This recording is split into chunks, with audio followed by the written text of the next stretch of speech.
Japan. A country with 10,000 different religious organizations, an untold number of which could be considered cults or scams, sometimes both. Though Japanese cults tend to be less deadly or dangerous than American ones seem to be, it doesn't mean that they aren't capable of very serious evil. And those that aren't dangerous, well, there are plenty that are really, really weird. Let's just say that by the time we reach the bottom of this iceberg, your brain will be melted from how absolutely bizarre some of this gets. It's important, however, to note that some of these new religious movements are simply more recent religions or are just harmless. We'll be looking at a few of those too. My name is Charlie Dogwood. Welcome to the Japanese Cult Iceberg. Icebergs start out at the top and start with more generally known information, but the deeper we go, the more obscure things will become. There are 8 separate tiers with almost 50 different cults covered. Today is just Tier 1. Let's get started. The Unification Church.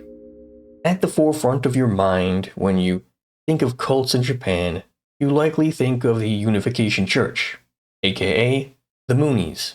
This is no doubt the result of the recent assassination of Prime Minister Abe Shinzo in retaliation for the cult's horribly abusive practices like squeezing as much money as possible from believers. They're also notable for their attempts to gain control over other people with influence campaigns in their native South Korea, the US, Japan, and so on.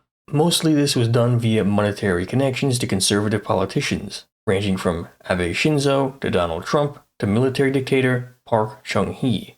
They own numerous businesses including the Tonggil Group, multiple newspapers, and have a commanding share of the US sushi trade via True World Foods.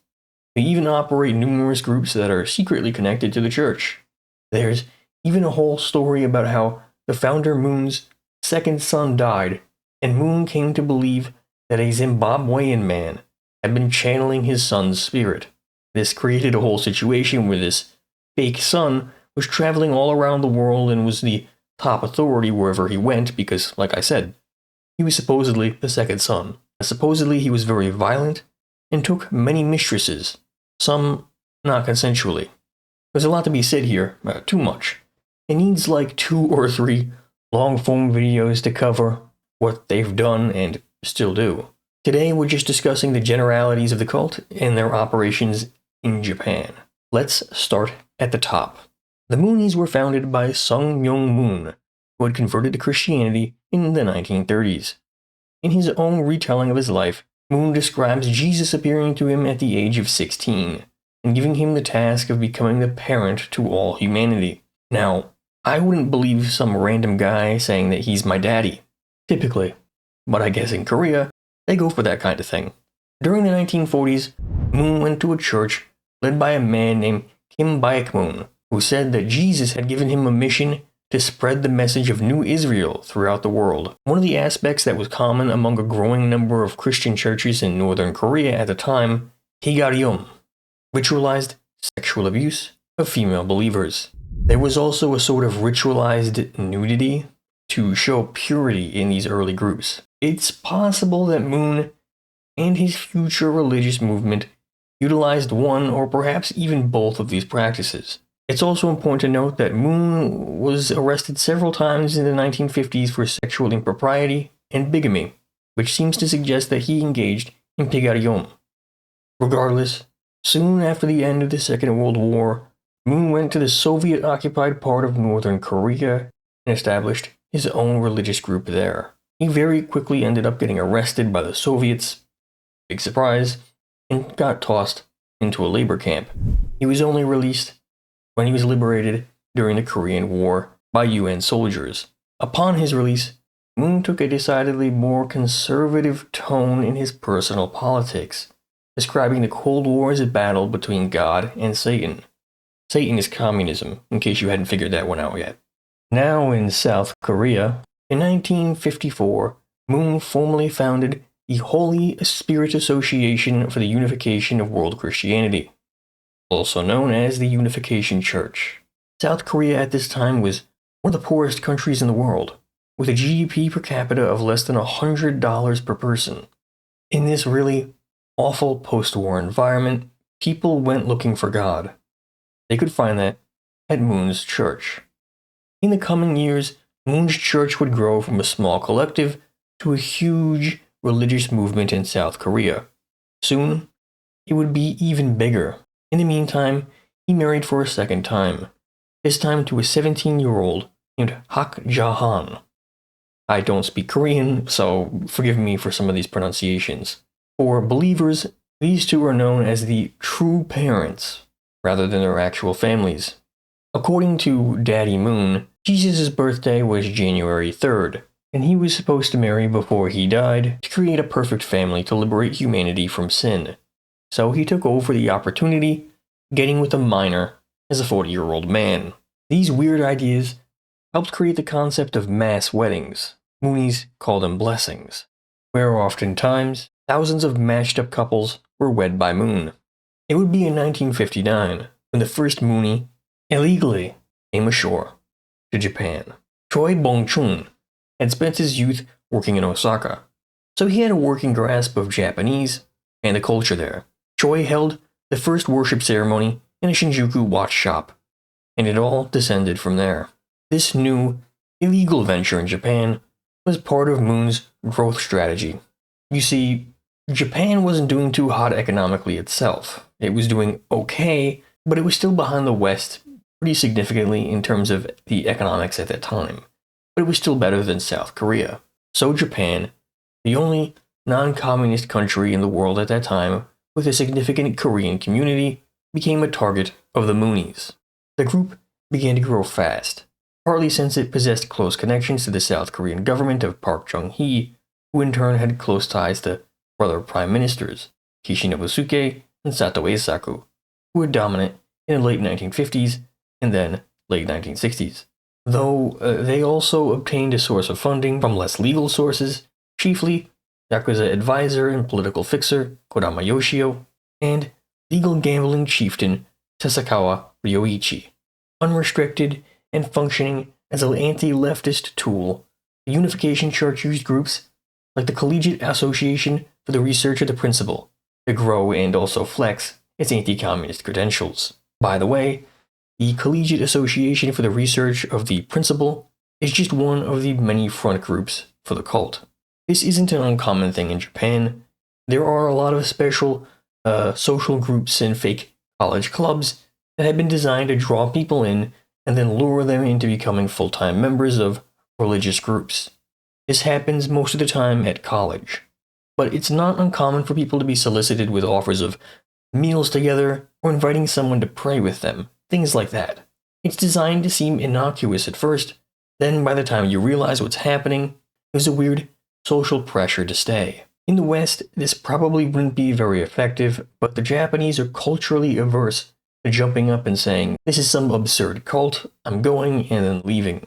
Very quickly, Moon's goal became apparent in his approach towards Japan. Moon was incredibly racist against Japanese people, seeing the Japanese as spiritually corrupt, and he hoped to use them as a piggy bank for his cult. Squeezing money from believers was always a cornerstone of church policy. In Japan, this was taken to a new extreme. The Moonies teach that Korea is the Atom country, those who are destined to rule and control the world, whereas Japan is the Eve country, which must make atonement for causing the downfall of mankind. No, I'm not joking. Though the church would always claim to be anti-racist and support people engaging in interracial relationships, generally a severely anti-Japanese sentiment is present all throughout Moon's ideology. Tons of nonsense products were sold, donations solicited, and people abused. But this process was even worse than in Moon's native Korea. Thus, Japan had demands for offerings that were higher, additional fasting, fees, and demands for bringing in even more followers, and this was always present. In spite of this, no one seemed to mind in Japan. Just how it was, I guess. With their connections to conservative politicians and media outlets, the Moonies grew at a fast rate in Japan, at least until the 1980s. legal controversies in the US, and their open support for the hardline right-wing organizations of the Contras or Jean-Marie Le Pen, and other unsavory deals with Japanese conservative politicians meant that for the first time a light was being shined on the Unification Church's evil activities. Now that the public at large was starting to wake up to what was going on, people were feeling comfortable to finally take the cult head on. The first generation of people to grow up in the cult in Japan, starting in the late 1950s, were also starting to come into their own adult lives as well, which resulted in lawsuits. These lawsuits were known as the Seishu no Kaise Saiban, or Return My Youth lawsuit. In these lawsuits, former believers sued the Unification Church for stealing their youth and indoctrinating them. The first one started in 1987 and was about their recruitment methods, stating that they were against the freedom of religion that was guaranteed by the Japanese Constitution. This kicked off a wave of lawsuits all over Japan against the Unification Church. Some of them were won and resulted in large payouts. Others were lost and were rejected by the courts. But it didn't really matter how these lawsuits turned out from a bird's eye view, because regardless, the public in many countries was turning against the Unification Church. But the cult still continued to operate. It had a good base from which to grow, lots of money, many businesses, even multiple sports teams, a huge media infrastructure for themselves, and deep connections to conservative politicians. The controversies of the 1980s proved to just be a temporary problem for the Mooney cult, even if the Unification Church had become synonymous with weird cult mass weddings and scams. So things just kinda continued on while these lawsuits worked their way through the Japanese legal system.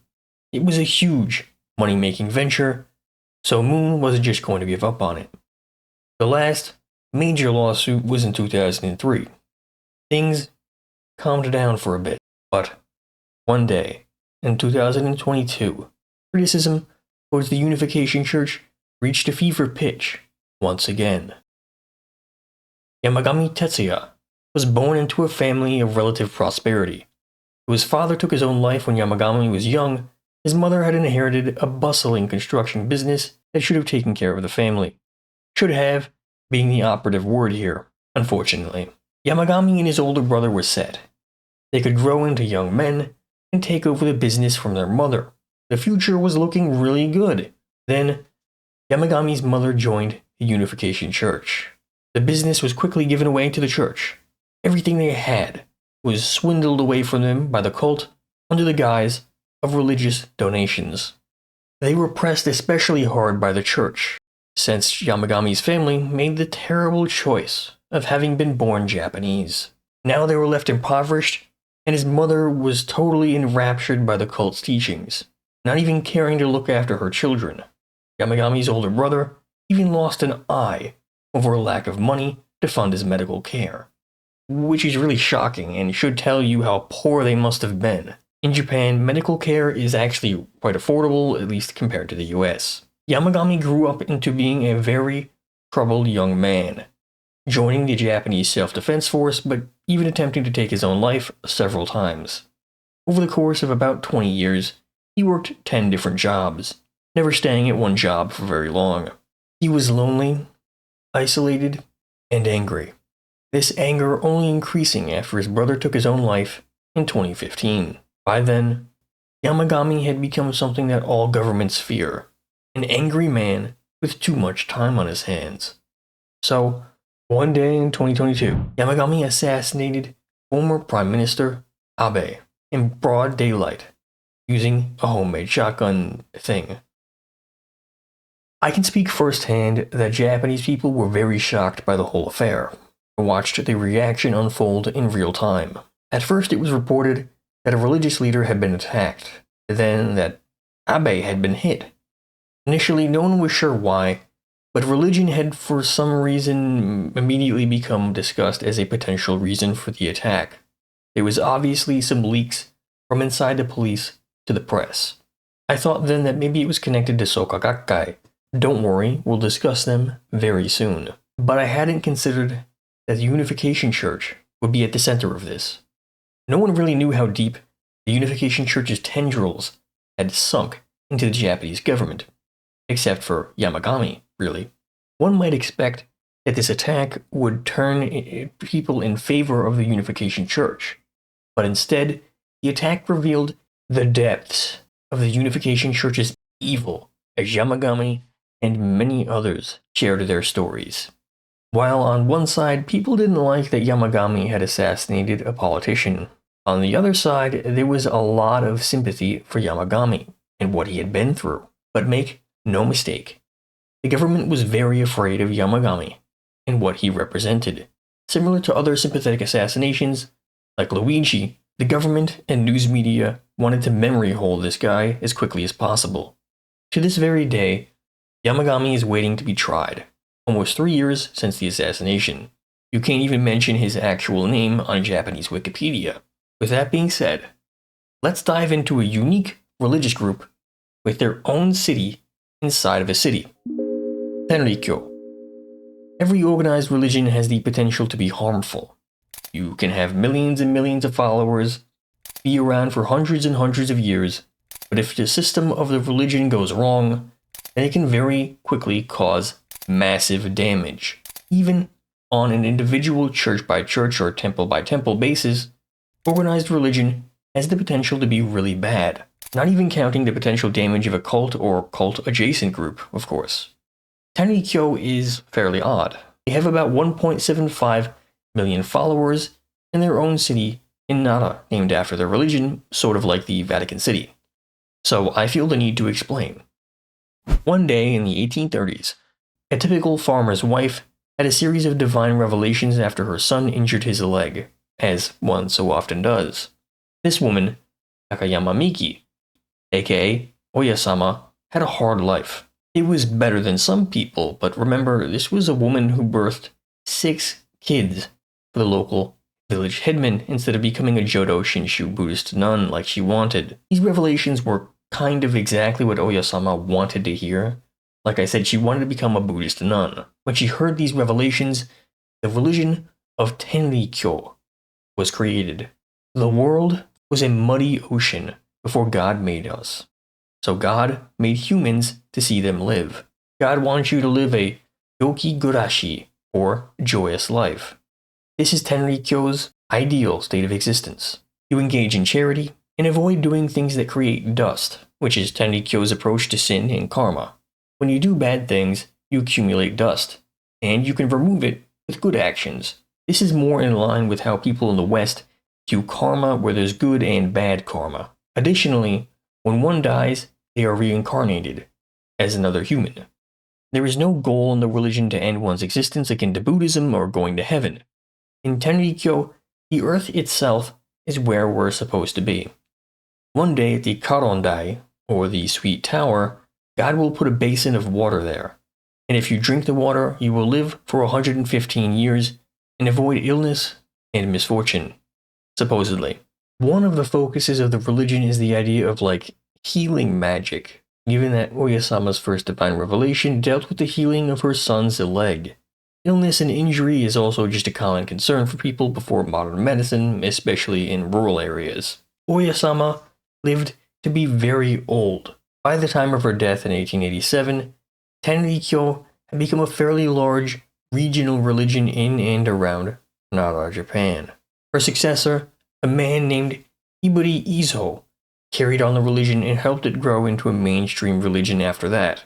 One of the first things he did was utilize the limited references to Shinto deities in Tenrikyo to become considered as a Shinto sect during the imperial era. They actually had to modify some of the religion to have this done. For a long time in Japan, Buddhism and Shintoism had become entwined together.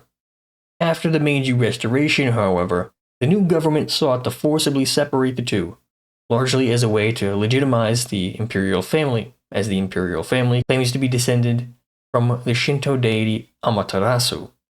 Given that Tenrikyo had taken little pieces from Buddhism and Shintoism, it meant that they had to separate the elements out to avoid mainstream disapproval. They had to either fit into the box of Buddhism, Shintoism, or Christianity. They ended up in the Shintoism box. Where the religion gets really weird is where it decides to conveniently place the center of human existence right where Oyasama was born, in a small fishing village, then just outside of Nara, Japan. Nara is actually a very old part of Japan. There's plenty of old temples and shrines there, and many of Japan's oldest capitals were based in present-day Nara Prefecture, dating back to around 400 AD. So, from the perspective of a Japanese person in the early 1800s, it admittedly wasn't the craziest thing, but still, it's pretty weird. This religion has since become the city of Tenri, in reference to Tenrikyo. Kyo just means religion. So, this is like if you had a city called Catholic, or like Muslim, or something. It's been this way since 1954, when a large series of city mergers and land annexations were happening in Japan. This is where the religion has its headquarters. This is also where Karondai, the sweet tower that will heal you for 115 years, is placed at. Just in case you were curious and wanted to live for 115 years. Maybe you had like bird flu or something, who knows. But, more importantly, the city of Tenri also has the massive Oyasato Yakata building complex thing. It's a huge, interconnected, planed building in the style of old-school Japanese architecture. It now has a university, hospital, lecture hall, main sanctuary, and many other important buildings inside of it, just like smack dab right in the middle of the city. It's been in construction since 1954 and is only like 1/3 of the way done, so it's going to be a while before it's finished. As far as cult stuff goes, the only thing that's really concerning is that the leadership of the religion has stayed within the Nakayama family basically the entire time, which is a little bit concerning. It's like a family business being religion. That is weird.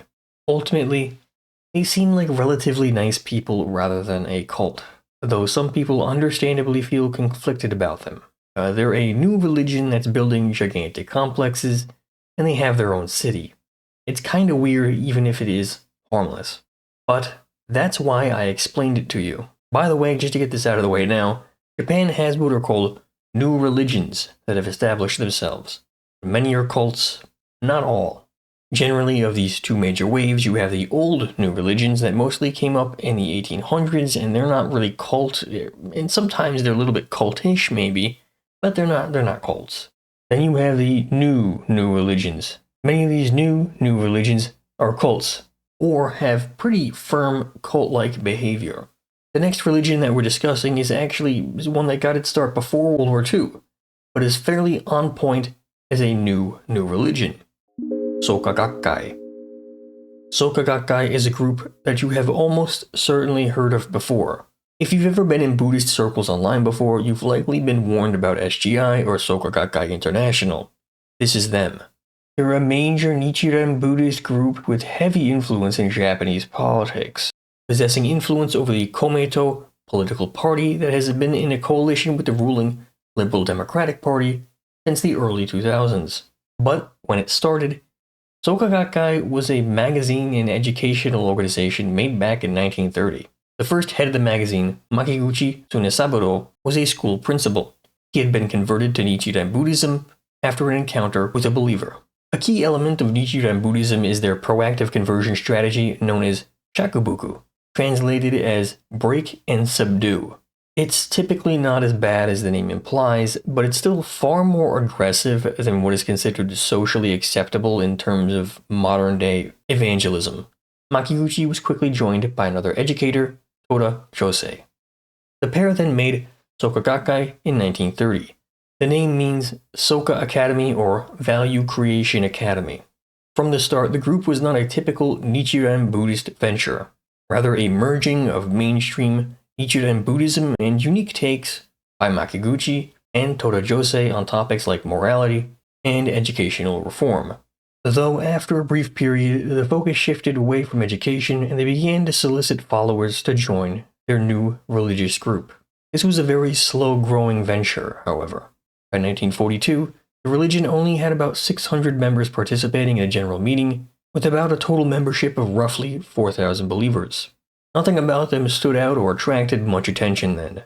They were a small, moderate sect of Nichiren Buddhists with nothing much going on for them. But then, they decided to pick a fight with Shintoism. Bad move. In Imperial Japan, Shintoism was an obvious favorite.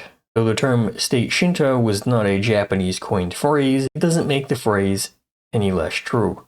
So much of contemporary Shinto's central beliefs dealt with the imperial family, since the imperial family, like I said, were said to be descended from the goddess Amaterasu.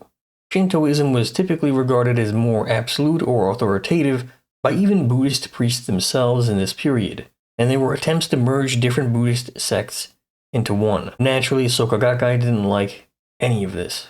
Not only did it feel bad playing second fiddle, it was essentially against Nichiren Buddhism's core goal. They wanted to convert the imperial family to their Buddhism, and then build a national shrine at Mount Fuji. Now, criticizing Shinto was not necessarily illegal, but what Makiguchi and Toda did was. The pair visited a shrine and bought an amulet from a Shinto shrine, and then burnt it. It doesn't sound like a lot, right? But the shrine that they visited was Ise Shrine, also known as Ise Grand Shrine, where they venerate the goddess Amaterasu. The pair hadn't just taken an anti-Shinto position. From the government's viewpoint, they had taken aim at the very legitimacy of the Japanese imperial family itself. Soka Gakkai's upper leadership were all arrested. Most immediately turned on Makiguchi and Toda, blaming them for the scandal and seeking leniency from the government. Makiguchi ended up passing away behind bars, leaving only Toda Josei as the surviving leader of Soka Gakkai. When he was released after the end of the Second World War, Toda Josei inherited the almost extinct organization, but this time he was determined to make Soka Gakkai powerful and to finally achieve what he and Makiguchi had set out to do. Amid the chaotic situation in Japan after World War II, Toda grew Soka Gakkai further than it had ever been under he and Makiguchi, though it still had more room to grow. And with a new, enthusiastic youth league led by Ikeda Daisaku, Soka Gakkai was ready to convert even more people all across Japan. For the anniversary of the founding of Soka Gakkai in 1952, Toda Josei, Ikeda Daisaku, and some 4,000 members gathered, marching on Taiseki-ji Temple. This was the head temple of Nichiren Buddhism's conservative Ichiren Shoshu branch, and Soka Gakkai had been associated with, the branch that had abandoned Soka Gakkai during their imprisonment in the 1940s. The violence that ensued has become known as the Tanuki Festival Incident.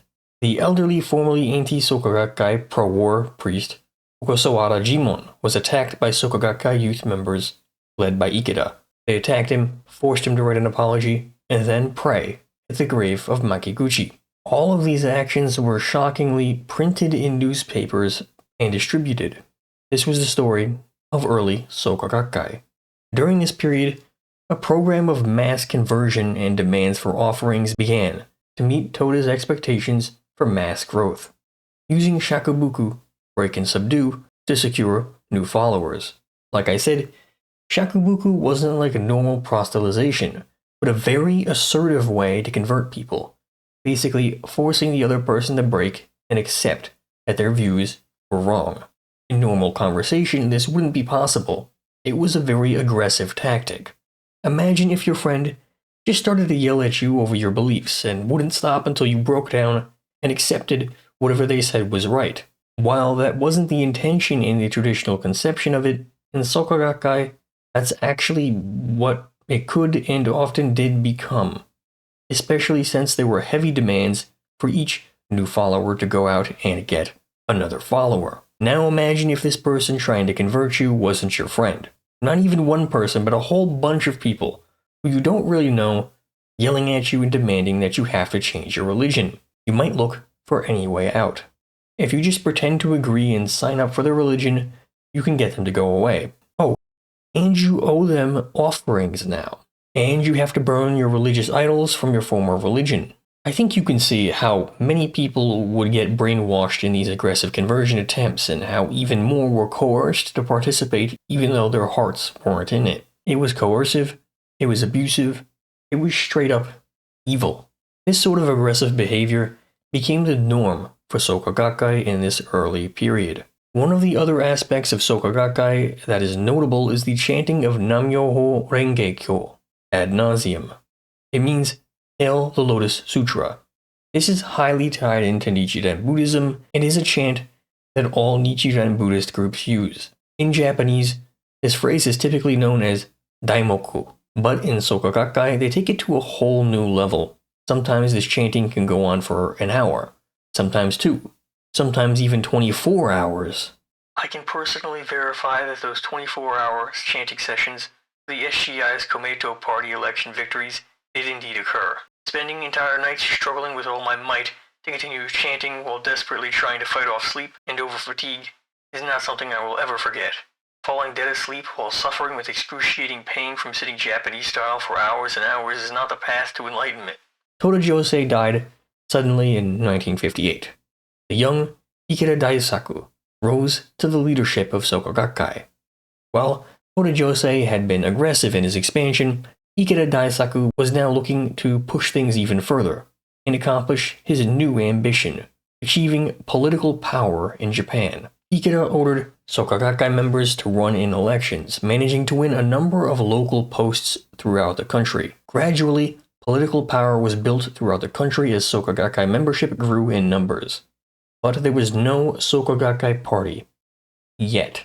By 1967, the Soka Gakkai's political party, Komeito, had burst onto the political scene with 25 seats in that year's House of Representative elections. But that success wasn't without controversy. Not only had this brought up concern over if Komeito could actually run in elections as it seemed to be against the separation of church and state, but it was also caught up in no less than 3 cases of voter fraud by 1969. Dissent against Ikeda and Soka Gakkai had reached a new level, and now it was impossible to bully critics of the cult into silence. This resulted in a new change. Fujiwara Hirotatsu's "I denounce Soka Gakkai" opened up a floodgate of hate for the cult. From then on, Ikeda began to switch gears. How people in the media perceived them was going to be considered first and foremost. This resulted in some major changes. No longer would they attack enemies. Well, not publicly anyway. Instead, Soka Gakkai began to see itself as an organization that would promote world peace and anti-nuclear proliferation and other charitable causes, almost like it was an NGO. They even began to use the song Ode to Joy at some of their meetings. Shakubuku's old style was gotten rid of in favor of a more moderate and less caustic approach to conversion. This turn to moderation and a general reduction in cult-like attitude is probably what saved Soka Gakkai from collapsing earlier on. At this point, typically, cults tend to react harshly to criticism and start getting violent, which typically results in casualties. Ikeda smartly decided to keep going and just change. This process was rewarded by years of growth for the organization, and Soka Gakkai International has been working with the UN since 1983. By the way, Soka Gakkai is very sensitive to any criticism of the group or Ikeda. There's plenty of nice people in Soka Gakkai, I'm sure of it. It's just that the organization itself is plain bad. To continue the story, Soka Gakkai's Komeito was, at the time, an opposition party. It opposed the Liberal Democratic Party and took a generally center-left populist position. This ultimately led them into electoral alliances with opposition parties. They even worked with the Japanese Communist Party in 1975, but things turned sour fast. Old habits die hard. In 1981, the Soka Gakkai associated lawyer Yamasaki Masamoto attempted to extort Soka Gakkai. You see, as it turns out, Yamasaki was at the center of a conspiracy to wiretap the home of Japanese Communist Party leader Miyamoto Kenji. This wasn't something that he did on a lark, but something that was ordered from top brass in Soka Gakkai. In fact, in 2004, it was revealed that even a police officer had been arrested in connection to the break-in. This, naturally, wasn't received well by the public. Over time, Soka Gakkai remained a secretive and highly defensive organization, but realized that it had to minimize its abuses and the suspicion that it generated in Japanese society. A major part of this was mainstreaming Komeito, by first dissolving it in the 1990s, and then by allying with the LDP in the 2000s. Additionally, Soka Gakkai made efforts to normalize relations with and eventually re-enter Nichiren Choshu. Even today, Soka Gakkai remains suspect in its overall nature, and many people can attest to its still abusive ways.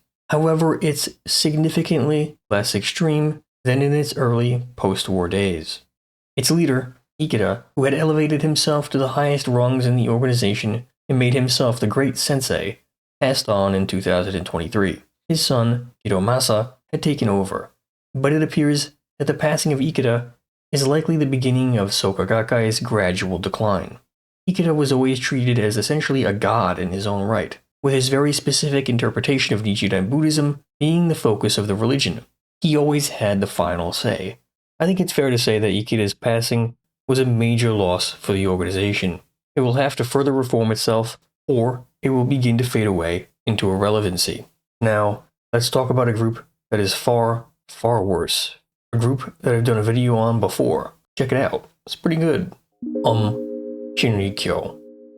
Now, while the two earlier organizations can be considered bad in their own unique ways, Aum Shinrikyo is easily one of the most identifiable and awful cults in Japanese history. In fact, its effects were so bad that it stunted the growth of yoga in the country for decades. From the beating of followers to death, keeping a harem of underage girls, trying to build nuclear weapons, trying to build laser weapons, trying to build a secret AK-47 factory, building chemical and biological weapons, gassing random communities, making an anime, brainwashing, doing the worst terror attack in Japanese history. Honestly, I forgot what I was trying to say. It's a lot. They were awful. There's a lot to cover here. I'll try to give a more general overview because I already have an in-depth video, like I said. Asahara Shoko was never a nice boy. From an early age, he had dreamed of controlling people and using his advantages to exploit others. He wanted to have an empire of robots who did whatever he said, and he almost got it. At the blind school he and his brother went to live at, Asahara took advantage of having some sight in one of his eyes to extort the other students and order them around. Once he got older, Asahara tried a few different things, but he never seemed to get it right, picking up criminal charges multiple times before he hit on religion, traditional medicine, and yoga as what he wanted to focus on. His inspiration probably partly came from a group called Agon Shu, a fire-centric religion who were in the business of God. Just like your favorite TV preacher, Agon Shu was about marketing religion to people and demanding payment with unnecessary purchases. Asahara was also partly just not mentally stable. He was influenced from a number of very odd sources, ranging from classic anime to another cult that we'll talk about much later on, which is mind-melting. Anyway, he started out small. It was just yoga classes, simple stuff. It was like a happy little family of people with similar interests being led by their favorite teacher, Asahara. These early followers were almost all women. Initially, he targeted young professional women. Aum would grow to have a weird demographic setup where a portion was made up of really geniuses from top colleges in Japan, and another portion were people from the lowest rungs of Japanese society. But in those early days, it was mostly just professional women, office ladies. He clearly saw them as an opportunity to abuse women and to satisfy his urges. Like many fraudulent yoga gurus, Asahara abused the concept of Shaktipat, transmission of spiritual energy from master to student. Typically, this is depicted as a hand or a finger to the forehead. But these cult leaders, Asahara included, much preferred to transmit their spiritual energy through their private parts. So Shaktipat became a tool for sexual abuse, oftentimes against women and young girls in Aum Shinrikyo. But Aum even took this one step further. They sold pricey rituals called initiations that involved a number of different parts of Asahara or his bodily fluids, his hair, his fingernails, even injections of Asahara's blood. If you didn't have enough money for all that, a follower could buy Asahara's bath water to cook in. Very quickly, the little yoga club grew from being just a yoga club into a full-on religion, embracing odd mystical and occult teachings, and even promising to help people get psychic powers. In fact, that was a major selling point of Aum. Soon, Asahara was showing up in magazines and even on television. He was brought on almost as a joke, but the interviews are now absolutely bizarre and somewhat terrifying. Despite all of the public attention, things in the background were quite dark. Asahara preached about the end of days openly to his followers and how killing for their guru Asahara was good for their and their victims' karma. With the help of a number of businesses staffed with unpaid cult members, Asahara quickly grew wealthy and powerful. The group even expanded into Russia, buying guns and other weapons, while increasingly becoming enmeshed in the Russian government at the time. Bumps in the road relating to break-ins, fraudulent land deals, failed political campaigns, and even revelations in the paper led to Asahara getting violent outside the cult, ordering the death of the Sakamoto family and plotting the overthrow of the Japanese government with mass terrorism. The Matsumoto Seirin incident, where members tested their poison gas on an unsuspecting community, resulted in numerous fatalities, led to the papers reporting about main headquarters having chemical weapons residue in the air. This resulted in scrambling to hurry up their plans, deciding to attack the crowded subways of Tokyo with sarin gas. Their hope was to kill thousands and thousands, directing all of the attacks onto trains heading into the center of Tokyo during rush hour to maximize casualties. Things could have been much worse, but thankfully a number of factors went in Japan's favor that day. Only 14 would die, but over 6,000 would be affected by the gassings. Asahara Shoko and his cult were shut down shortly thereafter, and what remained splintered into numerous successor organizations. Asahara and most of the gassers were executed in early July of 2018. Anyway, like I said, there's a lot of details I wasn't able to include since I already made a video about it. Further on, Aum Shinrikyo's many splinter groups will be covered throughout this iceberg list, so stay tuned. The next cult is very odd, but not nearly as murderous, thankfully. One that Asahara Shoko actually had beef with while he was still alive and kicking. Happy Science. Yes, that's really what it's called. Happy Science.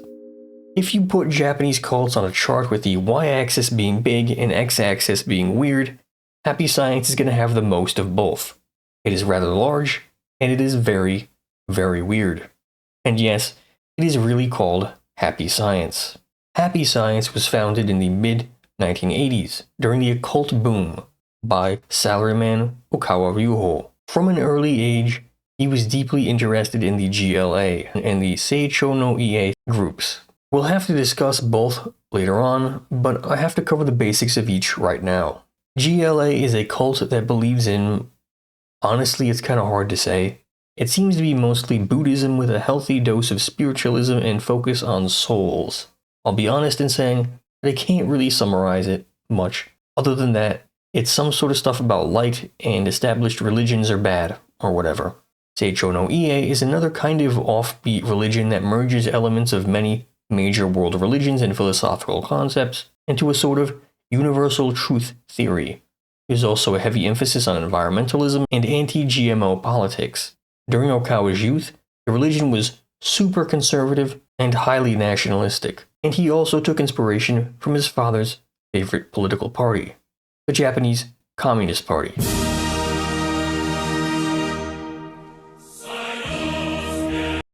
I think it's fair to say that Okawa always had a connection to weird religions.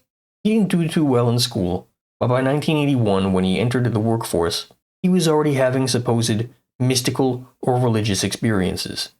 Very convenient. He even began to communicate with spirits, which would come to be the core of Happy Science later on. In fact, he claimed that he could channel the spirits of people who were still living, which is a unique power to claim, if nothing else.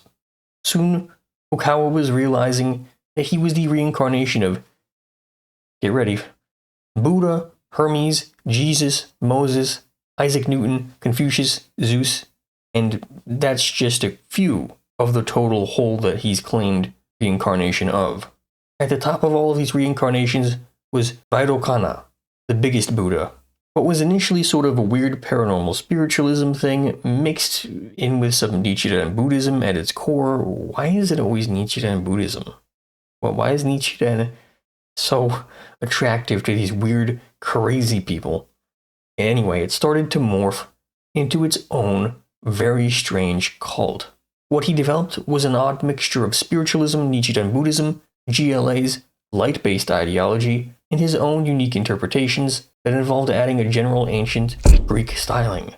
Okawa spent some time abroad and did speak some level of English, so a lot of his additions were English gobbledygook.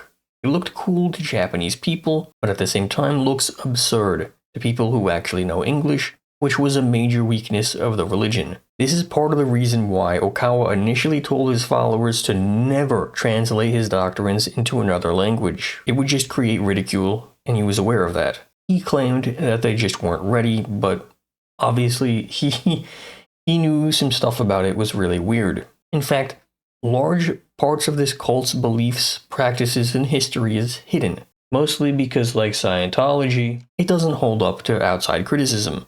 For example, the special El Cantare fight ritual is close to being totally scrubbed from the internet.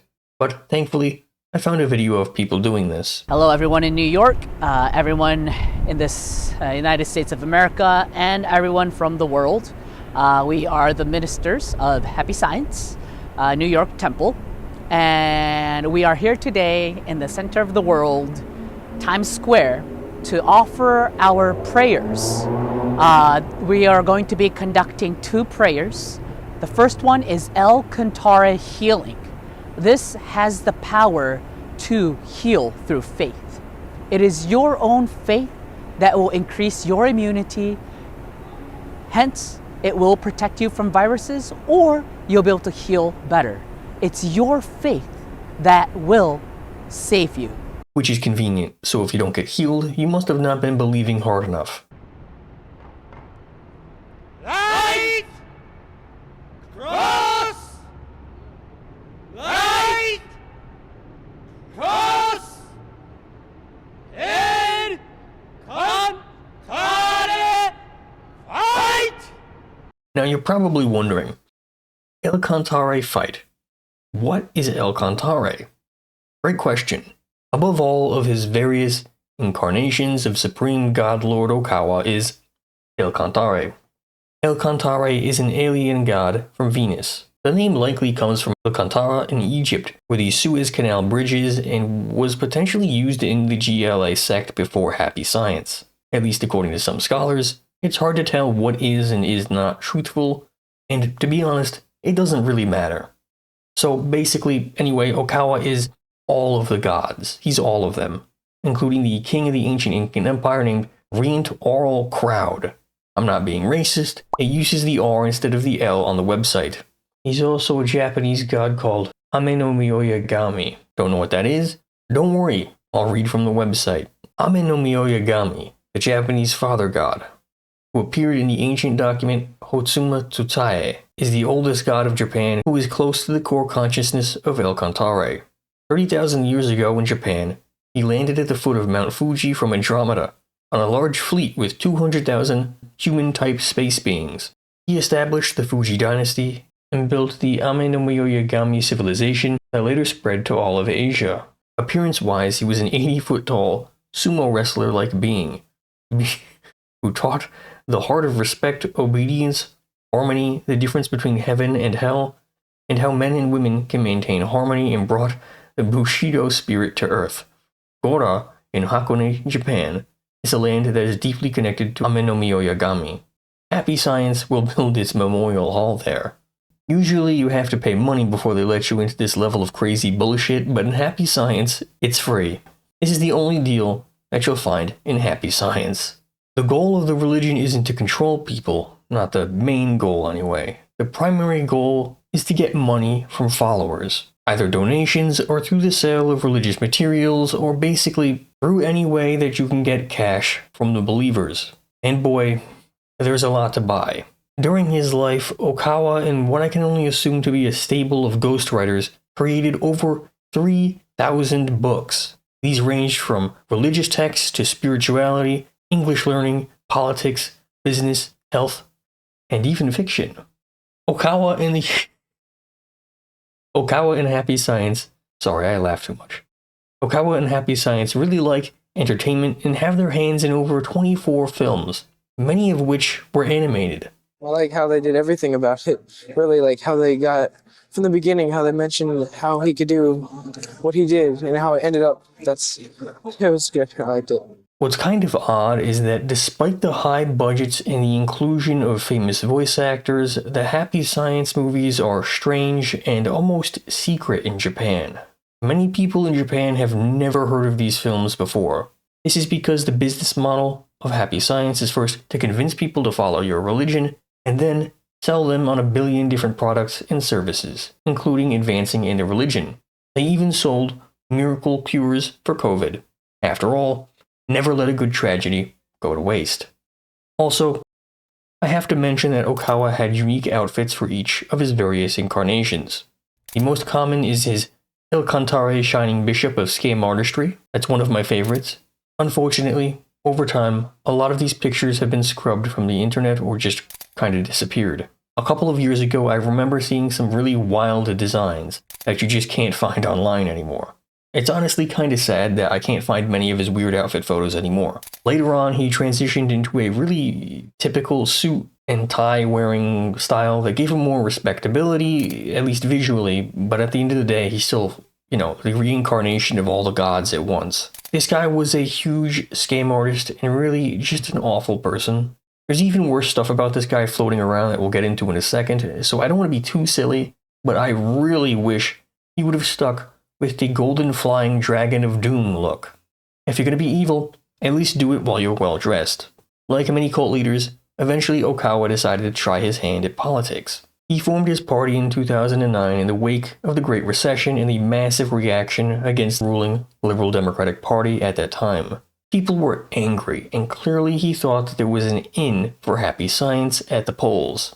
They ran 337 candidates in the general election of 2009 as the Happiness Realization Party. It was a huge economic investment to do this sort of campaign. I don't know how to find the exact totals, but I suspect that the Happiness Realization Party spent as much, if not more, than the Liberal Democratic Party or the Democratic Party of Japan in 2009. They won 0 seats. On the surface, 2009 might have seemed like a good entry point for a political movement, just like Soka Gakkai's Omoto had done so many decades earlier, but in a time that was such a hard backlash against the conservative Liberal Democratic Party, Okawa's Happy Science was the most right-wing party on the ballot. The Happiness Realization Party has politics that are not really logical for Japan, but fit whatever is popular in the American far right. Happy Science has even attended CPAC, and has even taken a pro-Russian viewpoint on foreign affairs as of late. Predictably, Okawa's personal life is also suitably messed up. Originally, he was married to a woman named Shoko, who was very tied into Okawa's religious activities. She even headed the Happiness Realization Party for a short period of time. However, in 2012, he replaced her with someone new, Miss Shio. His eldest son Hiroshi, who looked like he could have inherited the religion, instead publicly spoke out about it and said that his father's cult activities are wrong, and he has since become a host of all things. For those of you who don't know, a host is someone who provides company for women and helps the bar sell overpriced alcoholic drinks. If you pay enough, and if you're lucky enough, he might just show you his El Cantare. Outside of financial abuse and just generally being off-the-walls wacko, Happy Science isn't known for being violent, though Okawa was targeted for assassination by Aum Shinrikyo. Okawa passed away in 2023. The organization has not formally recognized his passing, and they still have him listed as the leader of the religion. It seems that the Happy Science cult might just finally be dying out. Or perhaps his son Hiroshi will return and claim his rightful place as an 80-foot-tall sumo wrestler from Venus. It's the funniest religion that I've ever encountered. It's just a shame that it's also a cult. Next up is the last one for Tier 1. It's one of the lesser known groups from Tier 1, but it possesses a very deep and controversial past. Omoto. Omoto was created by Deguchi Nao. She was a poor housewife of a poor peasant. Lacking birth control, she had 11 children. Of that 11, only 3 survived until adulthood and had natural deaths. Several went insane, one was imprisoned for heinous crimes, another tried taking their life several times before disappearing for good, and another son died at war. The situation was so bad that in the religious area near present-day Fukuchiyama City, some people said that Deguchi Nao had been cursed. In 1892, at the age of 56, Deguchi made a grand proclamation that she had received visions from God. Soon she even said that she was possessed by ghosts. I know what you're saying. This sounds a lot like Tenrikyo. Well, yes. In fact, Deguchi Nao was about 1 hour away by car from where Tenrikyo was founded, but they aren't the same thing. Deguchi grew to have followers but was blamed for an arson. It was proven that the arson wasn't her handiwork, but she was still kept in a cage for some time. During this time, the spirit possessing her, Ushitoro no Konjin, also known as just Konjin, the god of metals, but more specifically calendars and compass directions, took control of her and had her write things with an old nail in the wood of the cage. This was the first writing by the illiterate Deguchi. The practice of having a spirit write for you is known as automatic writing, and is something that was well practiced by a number of occultists and was especially noted for being popular in the 1800s and very early 1900s. There is no scientific basis for any of this, just in case it wasn't immediately obvious. With the help of her son-in-law, Deguchi Onisaburo, she began to organize her automatic writing into a religion and created the basis for the Omoto theology, taking pages from the book of another religion being developed at that time, Konkoyo, a sort of pseudo-monotheistic take on Shintoism. However, unfortunately, the involvement of Deguchi Onisaburo was a distinctly bad thing for the young religion. He clearly had some bad motivations. Onisaburo put a lot of emphasis on recruiting important people with spirit possession shows and other displays of paranormal experiences into the religion, then still very much a cult. Many of those targeted were intellectuals or in the military. While this was kind of already weird and disconcerting to the authorities, the beliefs of Omoto put it on a collision course with the government. As we've seen multiple times, during the imperial era, messing around with Shintoism, especially Amaterasu, is always a bad idea. Since Omoto came up out of Konkoyo, it took a unique take on Shintoism, but what really set off the government was the idea that Susanoo was the original ruler of Japan and was forced out of Japan by Amaterasu. This was a total flipping of the official Shinto telling of the story. In this official understanding of Shintoism, Susanoo was the younger brother of Amaterasu. Susanoo is sometimes depicted as evil, and other times just sort of too wild to control himself. To make a long story short, Susanoo angered Amaterasu, and so the goddess of the sun and light entered a cave. As soon as the cave closed behind her, the world was plunged into unending darkness. The other gods persuaded Amaterasu to come out and restore light to the world. Susanoo was then exiled and punished. In the Omoto understanding, as I said, Amaterasu is depicted as being the one in the wrong, given that Amaterasu is the progenitor of the imperial family, supposedly anyway. Very bad politically to say this. This central aspect to the religion meant that some conflict with the government was probably inevitable, but Deguchi Onisaburo only made things much worse. The religion was already talking about world reformation and all other sorts of predictions of utopia which garnered criticism amid its fast growth during the late 1910s. It was only ever getting more radical and more concerned about the government under the authority of Deguchi Onisaburo, who became the informal head of the religion. Women in Omoto, all descendants from the original head of Deguchi Nao, were the leaders of the religion formally, but Deguchi Onisaburo married the daughter and then Deguchi Sumi, so he was in charge, effectively. His work with spiritualism and increasing confrontation with the government resulted in a crackdown in 1921. The police raided the Omoto compound and tried to stamp out the religion once and for all. During the raid, it appears that the police may have discovered fake versions of the 3 sacred treasures, which are the imperial regalia of Japan. They actually are not the only group around this time to have that sort of heretical and treasonous fake regalia, mind you. There's another group later on that we'll cover that had a very similar setup. Given the similarities to that other group, I believe Deguchi may have also been associated with Japanese Israelism. You're probably wondering what Japanese Israelism means. I'll just say this. What if Japanese people were the lost tribe of Jews?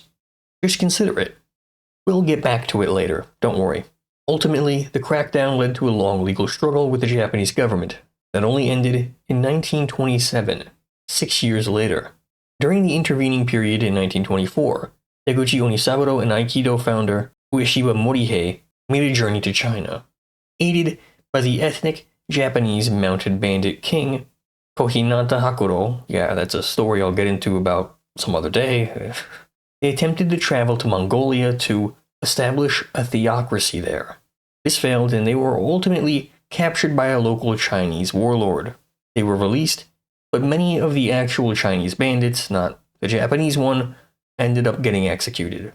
Like I said, this is a different story that I'll have to explain in a different video. Everything to do with these guys, these three guys, very specifically, crazy.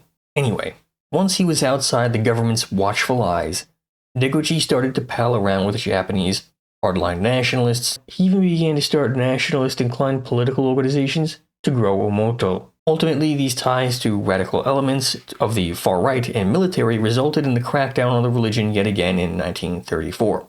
In 1935, the third and final mass repression of Omoto occurred when the police made mass arrests at Omoto regional bases and their main headquarters.